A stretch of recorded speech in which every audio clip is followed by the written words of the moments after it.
مارا اللہ ہوا. یہ ہے وضو. جلدی سے مارا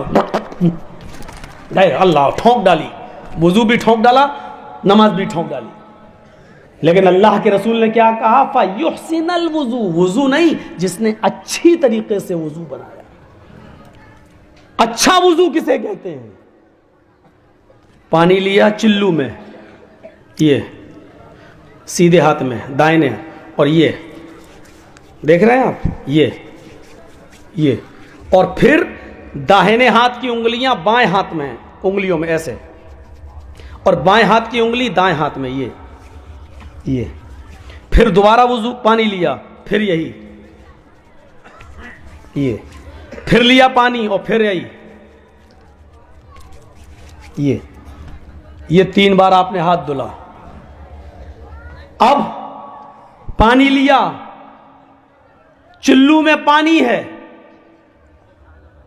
آدھا پانی منہ میں اور بچا ہوا آدھا پانی ناک میں تیزی کے ساتھ, لیکن روزے کی حالت میں نہیں. جب رمضان کا مہینہ نہ ہو یا آپ روزے سے نہ ہو تب کھینچیے, اور روزے سے ہو تو ہلکا سا, بس اتنا نہیں کہ حلق میں چلا جائے. آدھا پانی, یہ مولانا صاحب یہ کیا بتا رہے ہیں؟ میں نے پہلے کا سیکھو.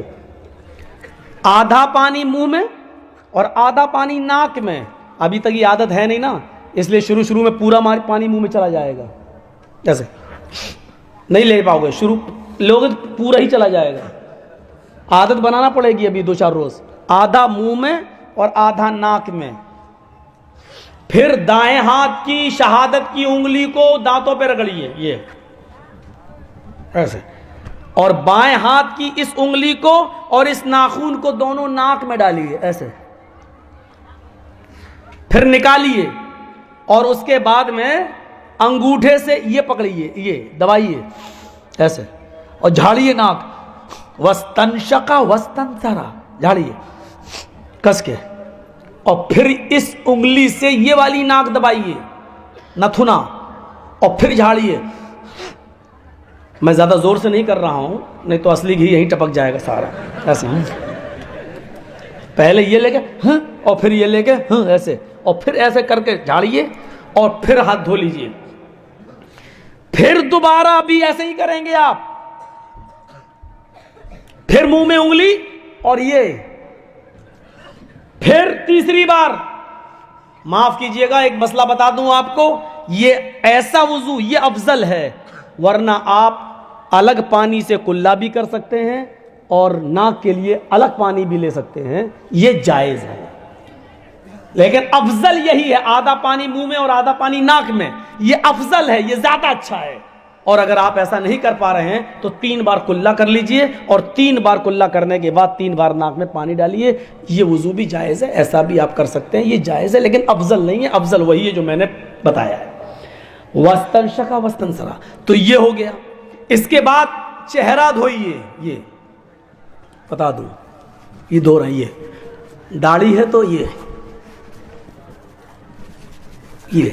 سب. پھر دوبارہ پانی لیجئے, پھر یہ کان کی لو تک,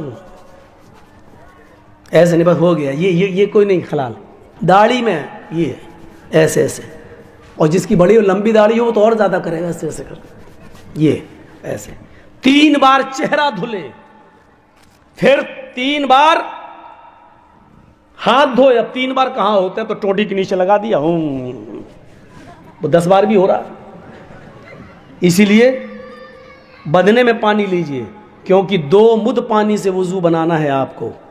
کتنے پانی سے؟ 2 مد.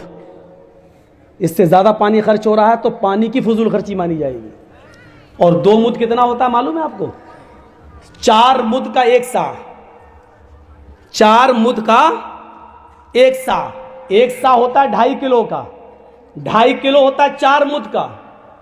تو 2.5 کلو کا آدھا کر دو, کتنا ہوا؟ 125. 1.25 کلو. 1.25 کلو. 2.5 کلو کا آدھا کتنا ہوا؟ 1.25 کلو. یہ 2 مد ہوا. 1.25 کلو پانی سے 1 لیٹر سے کچھ زیادہ, 1.25 لیٹر سے آپ کو وضو بنانا ہے.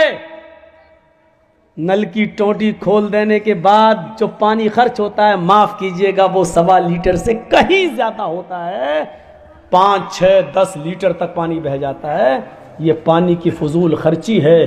اسلام نے ہر چیز کی فضول خرچی کو ناجائز بتایا ہے. ما منکم من احد یتوضأ، تم لوگوں میں سے جس نے وضو بنایا، وضو تم لوگوں میں سے جس نے وضو بنایا، فَيُحْسِنَ الْوُضُوءَ، اور اچھی طریقے سے وضو بنایا. وضو کی 2 قسمیں ہو گئی ہیں، ایک تو وضو بنانا اور ایک اچھی طریقے سے وضو بنانا. سمجھ رہے ہیں؟ وضو کیا ہے؟ امام صاحب نماز پڑھا رہے ہیں، 2 رکعت ہو گئی، ظہر کی عصر کی 2 رکعت ہو گئی. میں وضو بنا رہا ہوں، نل پر بیٹھ کر، ٹوٹی کے پاس بیٹھ کر، مسجد میں وضو خانے کے پاس بیٹھ کر آپ آئے اور بیٹھ گئے میرے پاس. مولانا صاحب کتنی رکعتیں نکل گئی ہیں، امام صاحب نے کتنی نماز پڑھا دی ہے؟ میں نے کہا کہ 2 پڑھا چکے ہیں، 2 باقی بچی ہیں. یہ دونوں بھی نہ نکل جائیں ورنہ جماعت کا ثواب نہیں ملے گا. بیٹھے